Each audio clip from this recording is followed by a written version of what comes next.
আসসালামু আলাইকুম। শফিকুল টিউটোরিয়ালসের আরও একটি ভিডিওতে আপনাকে স্বাগতম। আজকে আমরা দেখব মাইক্রোসফট ওয়ার্ডের কিবোর্ড শর্টকাট।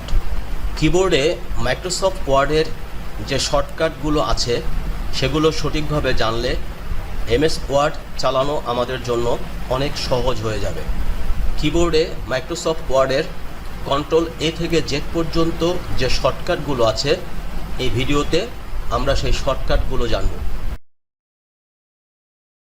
প্রথমেই আমরা দেখব Ctrl+A এর ব্যবহার।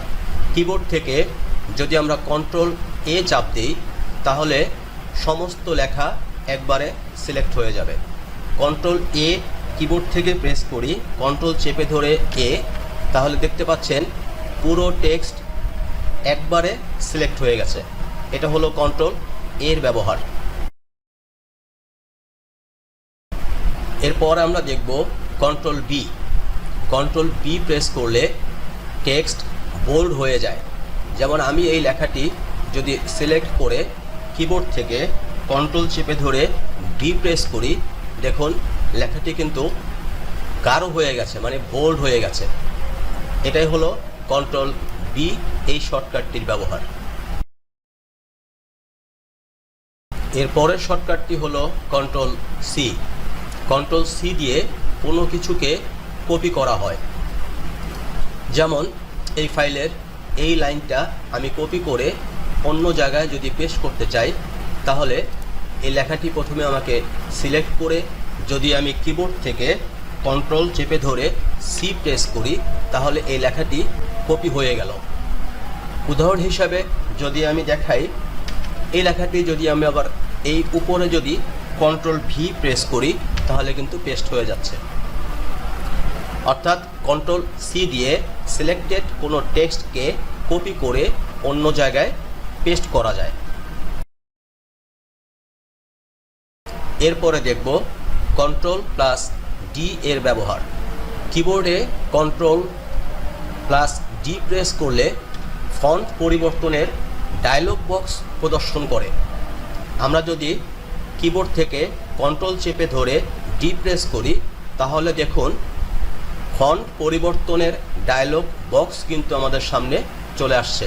আমরা এখান থেকে এই টেক্সটের ফন্ট চেঞ্জ করতে পারি, ফন্টের সাইজ চেঞ্জ করতে পারি এবং ফন্টের কালার চেঞ্জ করতে পারি।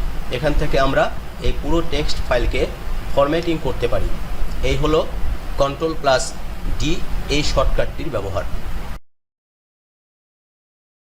এরপরে আমরা দেখব Ctrl+E এর ব্যবহার। কিবোর্ড থেকে কন্ট্রোল চেপে ধরে যদি E এই শর্টকাটটি ব্যবহার করি তাহলে সিলেক্টেড লেখাটি সেন্টার অ্যালাইনমেন্ট হয়ে যাবে। যেমন এখানে বাংলাদেশ লেখাটাকে সিলেক্ট করে যদি আমি কিবোর্ড থেকে কন্ট্রোল চেপে ধরে E প্রেস করি তাহলে দেখুন লেখাটি এই পেজের ঠিক মাঝখানে চলে আসছে, সেন্টার পয়েন্টে চলে আসছে। এটাই হলো Ctrl+E এই শর্টকাটটির ব্যবহার। এরপর দেখব Ctrl+F এই শর্টকাটটির ব্যবহার। কিবোর্ডে যদি আমরা কন্ট্রোল চেপে ধরে F প্রেস করি তাহলে চলে আসবে ফাইন্ড, অর্থাৎ কোনো শব্দ খোঁজা বা প্রতিস্থাপন করা। কিবোর্ডে কন্ট্রোল চেপে ধরে F প্রেস করি তাহলে ফাইন্ড অপশনটি চলে আসবে। এখানে যদি আমি লিখি বাংলাদেশ, দেখুন সাথে সাথে পুরো টেক্সটের মধ্যে প্রতিটা বাংলাদেশ শব্দ কিন্তু ইয়েলো কালারে হাইলাইট হয়ে যাচ্ছে। এভাবে অনেক বড় একটা ফাইলের মধ্যে আমরা একটি শব্দকে সহজেই ফাইন্ড করতে পারি বা খুঁজে পেতে পারি। এটা ছিল Ctrl+F এই শর্টকাটটির ব্যবহার। এবার দেখব Ctrl+G এই শর্টকাটটির ব্যবহার। কিবোর্ডে কন্ট্রোল চেপে ধরে G প্রেস করলে এই গো টু অপশন চলে আসবে। এখান থেকে আমরা সহজেই যে কোনো পেজে চলে যেতে পারবো। এই ছিল Ctrl+G এই শর্টকাটটির ব্যবহার। এবার দেখব Ctrl+H এই শর্টকাটটির ব্যবহার। কিবোর্ড থেকে কন্ট্রোল চেপে ধরে যদি এইচ প্রেস করা হয় তাহলে রিপ্লেস অপশনটি চলে আসবে। সহজেই কোনো নির্দিষ্ট ওয়ার্ডকে পরিবর্তন করে অন্য ওয়ার্ডে কনভার্ট করতে হলে Ctrl+H এই শর্টকাটটি আমরা ব্যবহার করতে পারি। এবার আমরা দেখব Ctrl+I এই শর্টকাটটির ব্যবহার। কিবোর্ড থেকে কন্ট্রোল চেপে ধরে যদি আই প্রেস করা হয় তাহলে সিলেক্টেড টেক্সট ইটালিক স্টাইল হয়ে যাবে। যেমন ধরুন আমি এই লেখাটা সিলেক্ট করে যদি কিবোর্ড থেকে কন্ট্রোল চেপে ধরে আই প্রেস করা হয় তাহলে এই সিলেক্টেড পুরো লেখাটাই কিন্তু ইটালিক স্টাইলে চলে গেল। এই ছিল Ctrl+I এই শর্টকাটটির ব্যবহার। এখন দেখব Ctrl+J এই শর্টকাটটির ব্যবহার।